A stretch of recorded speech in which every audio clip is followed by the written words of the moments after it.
కొత్త ప్రభుత్వం ఏర్పడిన తర్వాత బహుశా ఫస్ట్ ప్రెస్ మీట్ పోలవరం గురించి మన పోలవరం మన బాధ్యత, మన పోలవరం మన బాధ్యత ఎందుకని అనవలసి వచ్చిందంటే పోలవరం ఆంధ్రప్రదేశ్కి జీవనాడి. నిన్న మొన్న సీఎం గారు చెప్పారు. దాని తర్వాత 2004, 2005 నుంచి పోలవరం అన్నది స్టార్ట్ చేశారు. ఇప్పుడు పోలవరం డ్యామ్ గురించి మనం తీసుకున్నట్లయితే పోలవరం డ్యామ్ అన్నది మన దేశంలో అతిపెద్ద ప్రాజెక్ట్, ప్రపంచంలోనే అతిపెద్ద ప్రాజెక్ట్, అతి లోతైన ప్రాజెక్ట్. ప్రపంచంలో అన్ని ప్రాజెక్టులు కూడా రాతి పొరల మీద నిర్మించారు. అన్ని ప్రాజెక్టులు కూడా మనకి నాగార్జున సాగర్ డ్యామ్ తీసుకుంటే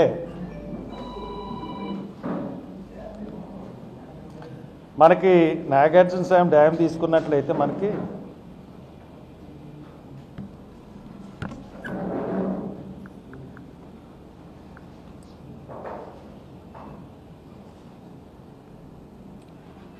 నాగార్జున సాగర్ డ్యామ్ తీసుకుంటే earth filling dam, rock earth filling dam. అది 64లోనే మనం సక్సెస్ఫుల్గా కట్టుకున్నాం, ఓపెన్ చేసాం. ఇప్పటికి కూడా ఎటువంటి నిర్విరామంగా డ్యామ్ని పూర్తి చేసేది కాంగ్రెస్ ప్రభుత్వం. చాలా చక్కగా ఆ డ్యామ్ ఈ రోజు వరకు కూడా మన ఆంధ్రప్రదేశ్కి, ఇటు తెలంగాణకి రైట్ క్యానల్ లెఫ్ట్ క్యానల్ ద్వారా నీళ్లు అందిస్తూ ఉంది. ఎన్నో లక్షల ఎకరాల పంట సాగు అవుతుంది నాగార్జున సాగర్ ప్రాజెక్టు వల్ల. ఇప్పుడు గోదావరి నది మీద మనం చూసుకున్నట్లయితే main project Dhavaleswaram barrage. Dhavaleswaram barrage చూసుకున్నట్లయితే ధవళేశ్వరం బ్యారేజ్ని ఆ ధవళేశ్వరం ఫస్ట్ ఆనకట్ట కట్టారు, తర్వాత బ్యారేజ్ కట్టారు. దానివల్ల స్టోరేజ్ వాటర్ ఉండడం వల్ల ఈస్ట్ గోదావరికి కానీ వెస్ట్ గోదావరికి కానీ ఎటువంటి నీటి సమస్య ఉండట్లేదు.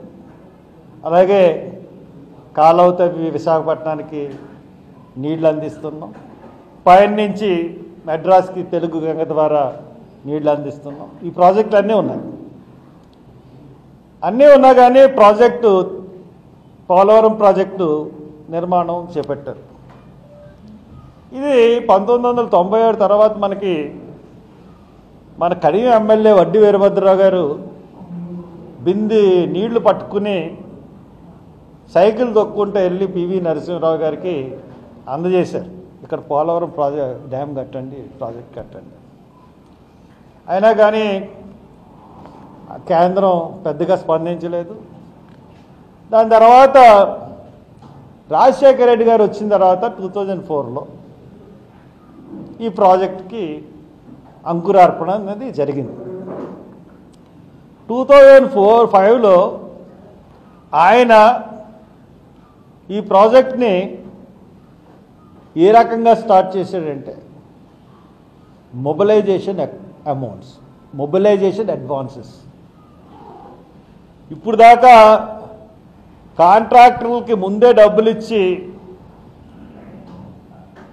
కట్టించే పని ఏ ప్రభుత్వం కూడా చేయలేదు. ఆ రోజు ఆంధ్రప్రదేశ్ వెల్త్ బాగుంది కాబట్టి కాంట్రాక్టర్లందరికీ కూడా మొబిలైజేషన్ అడ్వాన్స్లు ఇచ్చారు. సరే, దాని మీద ఎంత అవినీతి జరిగింది, ఎంత పర్సంటేజ్ గవర్నమెంట్కి ఇచ్చింది అన్నీ పక్కన పెట్టేద్దాం.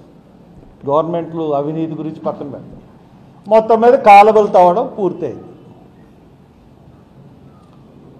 2014 వచ్చేటప్పటికి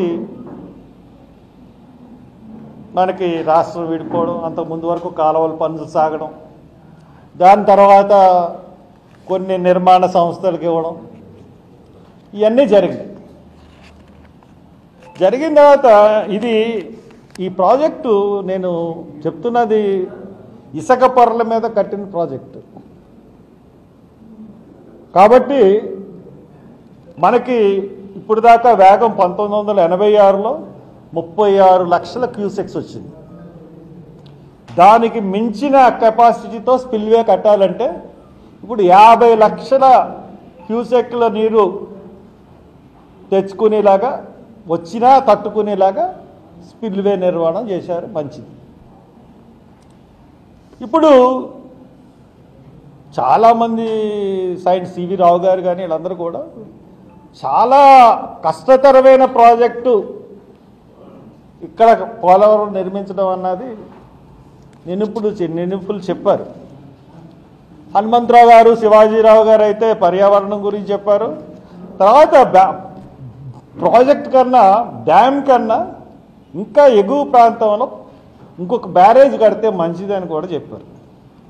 ఎందువల్ల ఇంత జాగ్రత్తలు చెప్తున్నారంటే మొన్న చంద్రబాబు నాయుడు గారు కూడా చెప్పారు, ఏమాత్రం తేడా వచ్చినా ఆకివీడి నుంచి కాకినాడ వరకు ఈస్ట్ వెస్ట్ గోదావరి గల్లంత అయిపోతాయి సముద్రంలో. ఈ ప్రాజెక్ట్ నిర్మాణంలో చాలా ప్రాణాలకి ప్రమాదకరమైన ప్రాజెక్టు, అత్యంత ప్రమాదకరమైన ప్రాజెక్ట్. ఇది చాలా జాగ్రత్తగా కట్టాలి. లాభాలు అంటే కట్టిన తర్వాత వచ్చిన లాభాల కన్నా కట్టేటప్పుడు తీసుకోవాల్సిన శ్రద్ధ అన్నది చాలా ఇంపార్టెంట్. కాబట్టి ఇది ఫస్ట్ నుంచి కూడా డే 1 నుంచి కూడా మనం చాలా జాగ్రత్తగా తీసుకోవాలి. ఈ పెద్ద ప్రాజెక్టులు కట్టాలి. ఇది ఇసుక తెన్నెల మీద కట్టిన ప్రాజెక్ట్. ఇది మనకి సెడిమెంటరీ రాక్ వరకు వెళ్ళినాయి పునాదులు, ఎంతవరకు వెళ్ళినాయి అన్నది నేను తర్వాత చెప్తాను పునాదుల గురించి. ఇప్పుడు మనం చూసుకుంటే ఫస్ట్ ఇండియన్ స్టాండర్డ్స్, డ్యామ్ కట్టడానికి ఒక ఇండియన్ స్టాండర్డ్స్ ఉన్నాయి. ఆ ఇండియన్ స్టాండర్డ్స్ ప్రకారం ప్రాజెక్ట్ కట్టాలంటే మనకి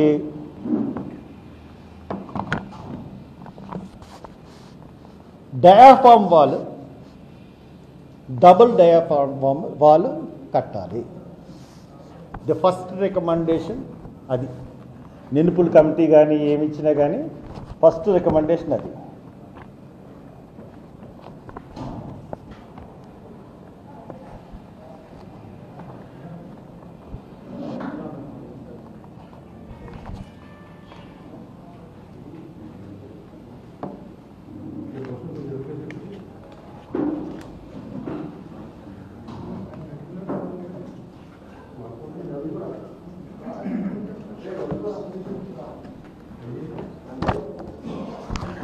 చూసుకున్నట్లయితే ఫార్ములు రెండు కట్టాలి. ఎందుకు 2 కట్టాలంటే వచ్చే ప్రవాహం ఎదుర్కొనాలంటే ఫస్ట్ రికమెండేషన్ డయాఫ్రామ్ వాల్ 2 కట్టాలి. 2 కట్టాలంటే 2 కట్టడానికే ప్రారంభించారు రాజశేఖర్ రెడ్డి టైంలో. సీనయ్య కన్స్ట్రక్షన్స్ ప్రైవేట్ లిమిటెడ్ వాళ్ళు రిపోర్ట్ ప్రకారం 2 డయాఫ్రామ్ వాల్లు నిర్మించాలి. ఈ డయాఫ్రామ్ వాల్ మధ్య దూరం ఎంత ఉండాలో తెలుసా అండి? రికమెండేషన్స్లో 3 to 5 మీటర్స్.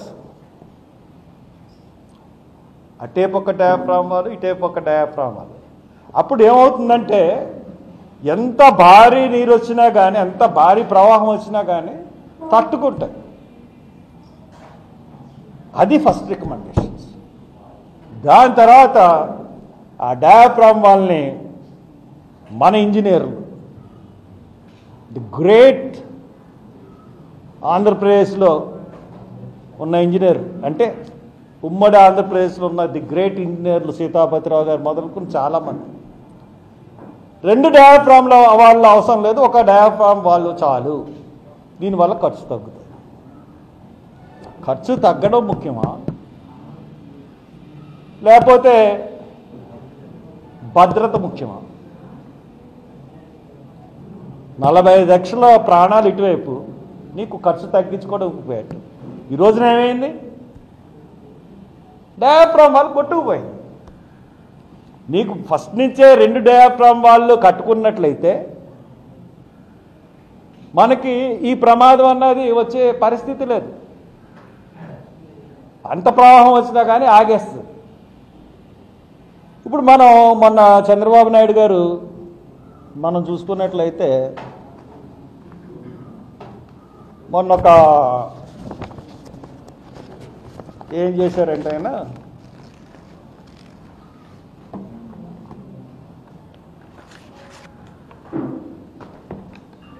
ఒక శ్వేతపత్రం విడుదల చేశారు. ఆ శ్వేతపత్రంలో అంటే కాఫర్ డ్యాముల నుంచి సీపేజ్ వస్తుంది, వాటిని అరికట్టే చర్యలు తీసుకొని ముందుకు సాగాలి. డయాఫ్రామ్ వాల్ కొట్టుకుపోయింది, దాన్ని పునర్నిర్ణయం చేయాలి, కోట్లు అవుతుంది. గైడ్ బండ్ కుంగిపోయింది. ఇదండి ఆయన శ్వేతపత్రంలోని ముఖ్యాంశాలు ఇది. ఇప్పుడు ఆయన శ్వేతపత్రంలో ఆ ముఖ్యాంశాలు అని చెప్తే నేను 2000 ఈ కాపర్ డ్యాములు కట్టకముందు నేను ఏం చెప్పానంటే కాపర్ డ్యామ్తో డేంజర్ ప్రభుత్వాన్ని హెచ్చరించిన మాజీ హర్ష్ కుమార్. ఎప్పుడో నేను పెట్టాను 2010. మీరు చూడొచ్చు, నా ఫేస్బుక్లో కూడా ఉంటుంది, చూడొచ్చు. కాపర్ డ్యామ్ సీపేజ్ ఎందుకు వస్తుందంటే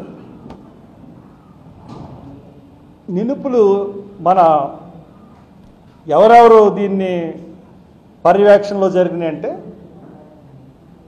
TPA, Polavaram project authority, CWC, central water commission,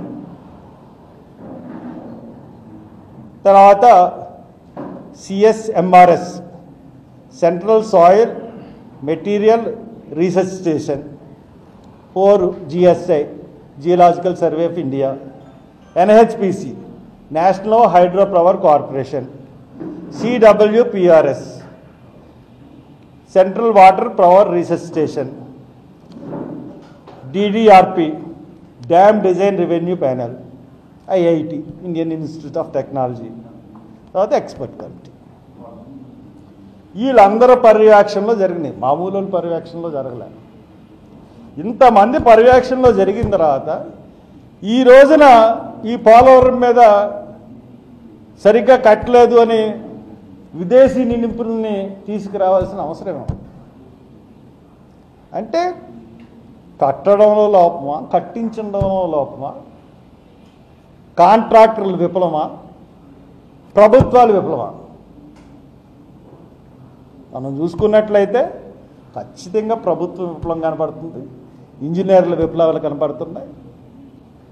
అందరూ కలిసి దీన్ని ఒక ఏటీఎం కింద చూశారు. కాళేశ్వరం కట్టిన తర్వాత తెలంగాణలో కాళేశ్వరం కుంగిపోయిన తర్వాత దాని లోపాలు బయటపడినాయి. దాని మీద ఒక జ్యుడిషియరీ కమిటీ వేసింది. ఇప్పుడు ఆ జ్యుడిషియరీ కమిటీ ఏమి తెలిసాదో ఏమి తెలిసిందో తెలియని పరిస్థితి ఉంది. ఇలాగ ఇష్టానుసారంగా నిర్మాణ సంస్థలు కట్టుకుని వెళ్ళిపోతే ఈ గైడ్లైన్స్ ప్రకారం కట్టలేకుండా వెళ్తే దీని బాధ్యత ఎవరు తీసుకుంటారు? ఈ డబ్బు ఎవరిది? ఇది ప్రజల సొమ్ము.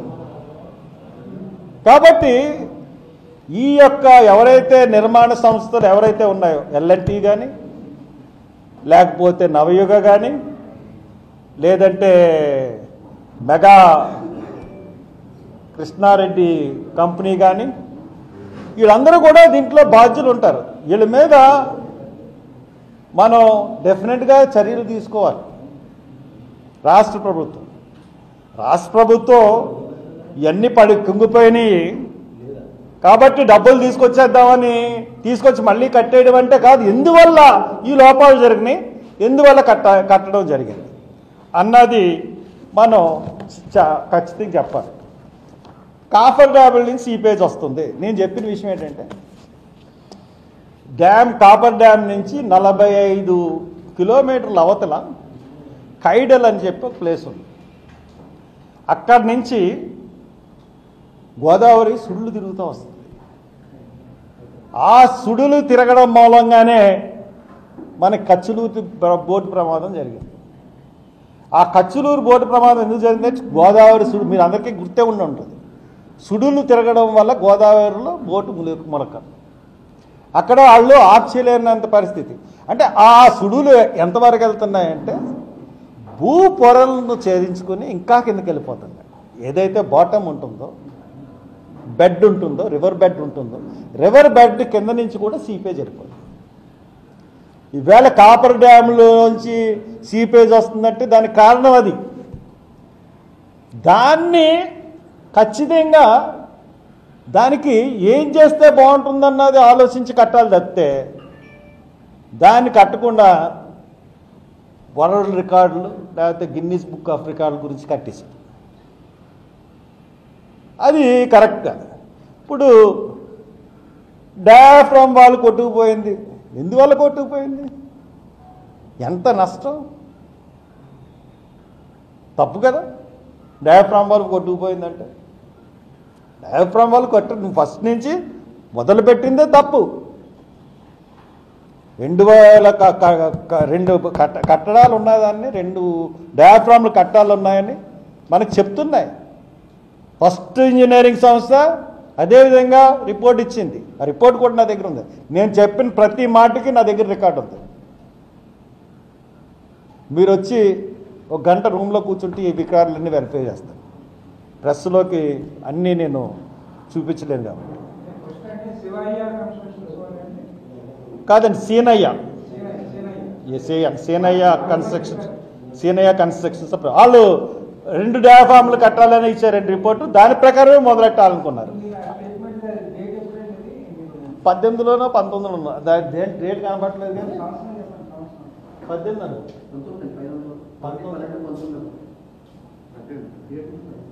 అనుకుంటాను. 6 సంవత్సరాల క్రితం చెప్పింది. పార్లమెంట్ పెట్టారు కదా. తర్వాత డయాఫ్రామ్ వాళ్ళ గురించి మీకు చెప్పాను కదా. Single line or 2 lines spaced about 3 to 4 apart can be provided as per the requirements of water, lightness and site conditions. In the latter case, the alluvium contained between the 2 diaphragm walls is also grouted to achieve better water tightness if warranted. If warranted అన్నదాన్ని తీసుకుని single diaphragm wall. దీంట్లో design and constructions of diaphragm for under seepage control code of practice Indian standards ప్రకారం diaphragm wall ఎలా కట్టాలి, ఇటువంటి దానికి 2 కట్టాలంటే 2 కట్టనివ్వకుండా 1 కట్టేసి. This is the main. ఇప్పుడు ఇక్కడ మనం చూసుకున్నట్లయితే ఇది వెస్ట్ గోదావరి అండి, ఇది ఈస్ట్ గోదావరి. ఇక్కడ సరే పునాదులు ఎంతవరకు వెళ్ళినాయి అన్నది మనం చూద్దాం. ఇక్కడి నుంచి ఇక్కడికి 2 కొండల మధ్య ఉంటుంది కాబట్టి ఇక్కడి నుంచి ఇక్కడ కట్టుకున్న డయాఫ్రామ్ వాళ్ళు కట్టుకుపోయింది. ఇక్కడ సెడిమెంటరీ రాక్స్ తర్వాత ఇవన్నీ ఉంటాయి. ఇకపోతే మనకి నాగార్జున సాగర్ తీసుకున్నాం అనుకోండి, డ్యామ్ ఎక్కడ ఉంటుంది, ఫ్లో ఎక్కడ ఉంటుంది, స్పిల్వే ఎక్కడ ఉంటుంది, అటాచ్డ్ రైట్.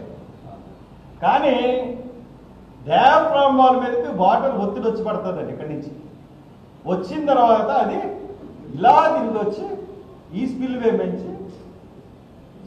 మించి ఇలా పడుతుంది ఫ్లో. అందువల్ల మొత్తం వాటర్ ఫ్లో అంతా కూడా డయాఫ్రామ్ వాల్ మీద పడుతుంది. అటువంటిప్పుడు డయాఫ్రామ్ వాల్ ఇక్కడోటి పెట్టి మధ్యలో ఎంత గ్రౌటింగ్ చేసి ఎవరు చేయగలరు. ఇప్పుడు పోతే మెయిన్ డ్యామ్, ఇప్పుడు ఇది గైట్ బెండ్ మనం ఇది నిర్మించడానికి. కానీ ఇక్కడ చేసిన పని అది. ఇప్పుడు తర్వాత డయాఫ్రామ్ వాల్ ఎవరి హయాంలో ఏంటంటే చంద్రబాబు నాయుడు గారి హయాంలో అయింది. మరి దీనికి నష్టం ఎవరు భరించాలి? తర్వాత ఇది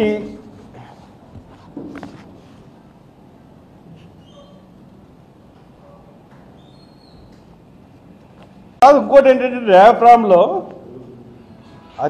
ప్రపంచంలోనే అతి పెద్దది, అతి పొడవైనది, అంతేకాకుండా 96 మీటర్ల వరకు 96 మీటర్లు అంటే మనం ఊహించలేం.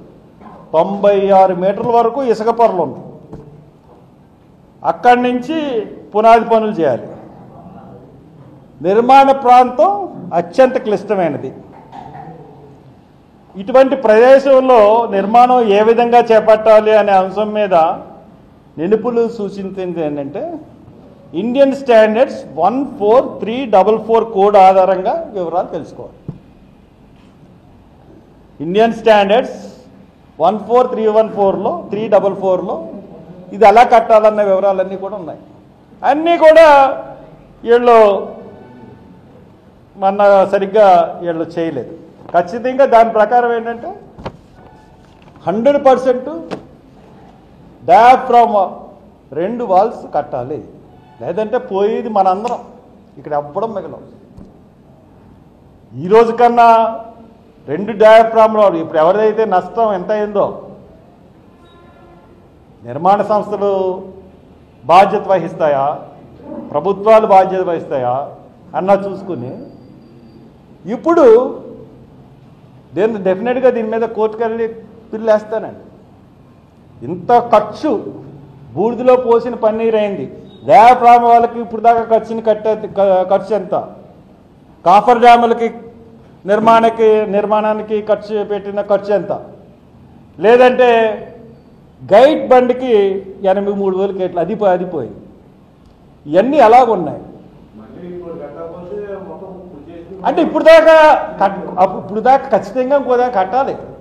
కానీ ఇప్పుడు దాకా ఇంత దారుణంగా ఒక ఏటీఎం లాగా ఉపయోగించిన ప్రభుత్వాలు ఏం సమాధానం చెప్తాయి ప్రజలకి? నేను అడుగుతున్నది ప్రజా గొంతు,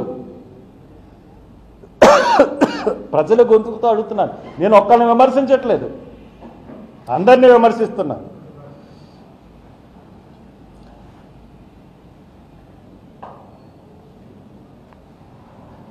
తర్వాత గైడ్ బండి కుంగిపోవడానికి కారణం ఏం చెప్పారంటే నల్లరేగడి దాని సైజు ఉంటుంది. ఈ గైడ్ బండి కింద నిర్మాణంలో రేణువులు ఉంటాయి.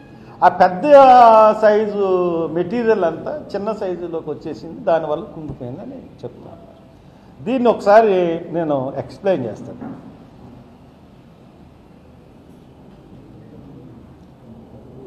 ఈ గైడ్ బండ్ నిర్మాణం చేసిన మొదట్లోనే కుంగిపోవడం జరిగింది. దీనికి గల కారణం తెలియజేయమని నిపుణులను కోరగా వారు చెప్పినది ఏంటంటే 1 సంవత్సరం పునాది పనులు చేశారు, 2వ సంవత్సరం గైడ్ బండ్ నిర్మాణం జరిగింది. అందువల్ల పునాదుల్లోకి వరద వచ్చినప్పుడు మట్టి రేణువులు చొచ్చుకుపోయి నిర్మాణ ప్రాంతం బలహీనపడి ఈ నష్టం సంభవించిందని చెప్పారు. నేను సరిచేయాలి కదా. అంటే ఈ నివేదిక ఎంత అపహాస్యంగా ఉందంటే ఇంజనీరింగ్ వ్యవస్థే తలదించుకునేలా ఉంది. వాస్తవానికి నిర్మాణ ప్రదేశంలో ఉన్న క్లే స్ట్రాటా అనగా 0.002 అంటే 0.002 మైక్రోన్ సైజ్ పార్టికల్ నదీ ప్రవాహంలో కొట్టుకుని వచ్చే స్ట్రాటా. స్టిల్ స్ట్రాటా వస్తుందనగా దాని సైజు ఇప్పుడు నదీ ప్రవాహంలోకి వచ్చే స్ట్రాటాలు సిల్ట్ స్ట్రాటా దాని సైజు 0.075, 0.002 ఎక్కడ, 0.075 ఎక్కడ. అంటే 0.75 పార్టికల్స్ ఈ కంటికి కనిపించని 0.02లోకి వెళ్ళిపోయినాయి అంటారు. ఇది మనం ఎక్కడన్నా విన్నామండి? పెద్ద ఇప్పుడు మనం సూదిలోకి దారం ఎక్కిస్తాం, దారం వెళ్తుంది, ఒంటిని ఎక్కించగలవండి? అది అలా ఉంది రిపోర్ట్. సూదిలోకి వెళ్ళే దాంట్లోకి ఒంటి వెళ్ళిపోవడం వల్ల ఇది గైడ్ బండి కుంగిపోయిందని చెప్పి ఈ నిపుణులు అంటున్నారు. అది ఇది ఎవరిని రక్షించడానికి ఈ రిపోర్టు నిపుణులు ఇచ్చింది, ఎవరిని రక్షించడానికి ఇచ్చారు అన్నది కూడా మనకు కావాలి. ఇంకోటి ఏంటంటే, మనకి కాఫర్ డ్యాము యొక్క పునాదులు వేరు, గైడ్ బండ్ పునాదులు వేరు. దాన్ని విడ్త్ వేరు, దీని విడ్త్ వేరు, దీని విడ్త్ వేరు. ఆటోమేటిక్గా కుంగిపోయింది. అది మానవ తప్పిదం. వరద వల్ల వచ్చింది కాదు, మానవులు కట్టడం వల్ల వచ్చింది. ఇవన్నీ మనం చూసుకుంటే పోలవరం అన్నది మన బాధ్యత. పోలవరాన్ని సరిగ్గా కట్టకపోతే చాలా ప్రమాదకరమైన పరిస్థితులు ఉన్నాయి. కాబట్టి నేను చెప్పేది ఏంటంటే, ఇప్పుడు ప్రైమ్ మినిస్టర్ని కలిశాడు, పోలవరం మరి కట్టుకున్న డబ్బులు ఇవ్వమని చెప్పి చంద్రబాబు నాయుడు గారు అడుగుతున్నారు. గైడ్ బండ్ కుంగిపోయింది, కాఫర్ డ్యాములు పోయినాయి, డయాఫ్రామాలు కొట్టుకుపోయింది. ఇవన్నీ మళ్ళీ తిరిగి కట్టాలి. నిపుణులు తెలిసింది కూడా ఆల్మోస్ట్ మనం చెప్పింది. దానికి కారణాలు నిపుణులు చెప్పారా? ఎందువల్ల జరిగింది ఈ డయాఫ్రామాలు కొట్టుకోవడం? నేను చెప్తున్నా. ఎందుకు నాకు అంటే, నేను అప్పుడే ఇచ్చినప్పుడు నేను ఎందుకు ఇచ్చానంటే, నేను marine geologist, MSc marine geology. నేను స్టడీ చేశాను కాబట్టి నేను క్లియర్గా ఇవ్వగలిగాను. కాబట్టి ఎట్టి పరిస్థితుల్లోనూ ఈ పోలవరం నిర్మాణం అన్నది మళ్ళీ మొదలుపెట్టినప్పుడు ముందు జరిగిన నిర్మాణంలోని లోపాల బాధ్యత ఎవరిది? ఏ ప్రభుత్వానికి? జగన్దా, చంద్రబాబు నాయుడుదా, కిరణ్ కుమార్ రెడ్డిదా, లేకపోతే రాజశేఖర రెడ్డిదా? ఎందుకంటే ప్రతి ముఖ్యమంత్రి రాగానే ఒక కంపెనీ మారిపోతూ ఉంది. రాజశేఖర రెడ్డి గారు ఉన్నప్పుడు సీనయాండ్ కంపెనీ, కిరణ్ కుమార్ రెడ్డి గారు వచ్చినప్పుడు టాల్స్టాయ్ కంపెనీ, ఈయన వచ్చినప్పుడు ఎల్ఎన్టీ, తర్వాత నవయుగ, తర్వాత ఈయన వచ్చినప్పుడు మెగా. ఎందుకు మార్చారు వీళ్ళందరినీ? రివర్స్ స్టాండర్డ్లు అన్నారు. ఏ ఆదా అయింది? మొత్తం బూడిదలో పూసిన పని కదా. ఇన్ని వేల కోట్లు ప్రాజెక్టు.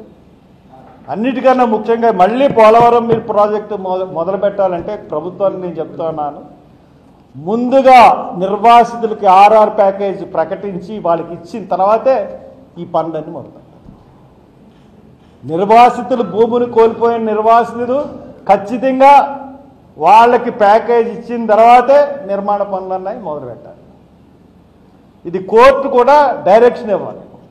ఇప్పుడు దాకా బూడిదలో పోసిన పని ఇన్ని వేల కోట్లు, నిర్వాసితులకు ఎంత అవుతుందండి? ముందే వాళ్ళకి ఇచ్చి ఉండి ఏంటంటే బాగుండు కదా.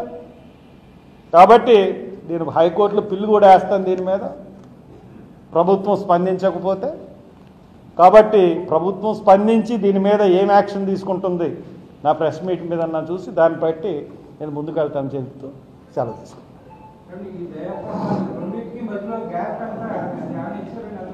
అంటే వాళ్ళ రికమెండేషన్స్ ప్రకారం 2 to 5 మీటర్స్ గ్యాప్, దీంట్లో 4 మీటర్స్ గ్యాప్ పెట్టుకుంటే సరిపోతుంది. 4 మీటర్స్ గ్యాప్ అంటే ఎంత అనుకున్నారు? చాలా ఉంటుంది. అసలు డయాఫ్రామ్ వాల్ 2 పెట్టాలన్నదే మెయిన్ థింగ్ ఇక్కడ. అది అన్ని ప్రభుత్వాలు కూడా నిర్లక్ష్యం చేసినాయి. దానికి ప్రమాదం ఎవరు అంటే, దానికి బాధ్యత బలైపోతున్నది ఎవరు అంటే మన గోదావరి ప్రజలు.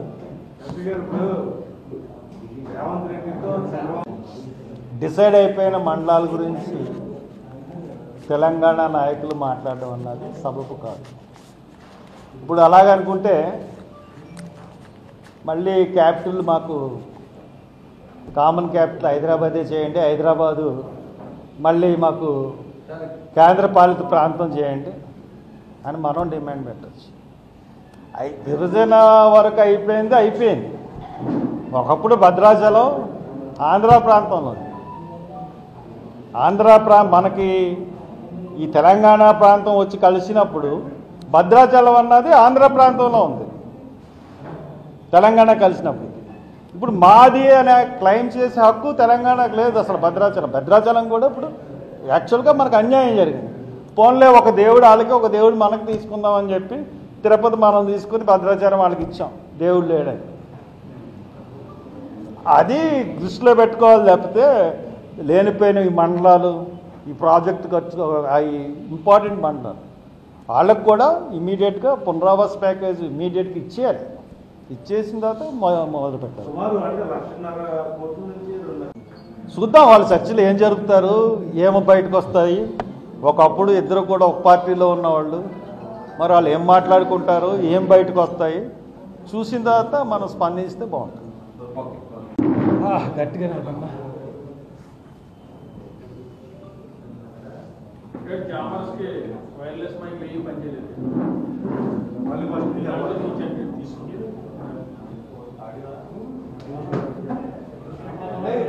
బ్లూటూత్ కూడా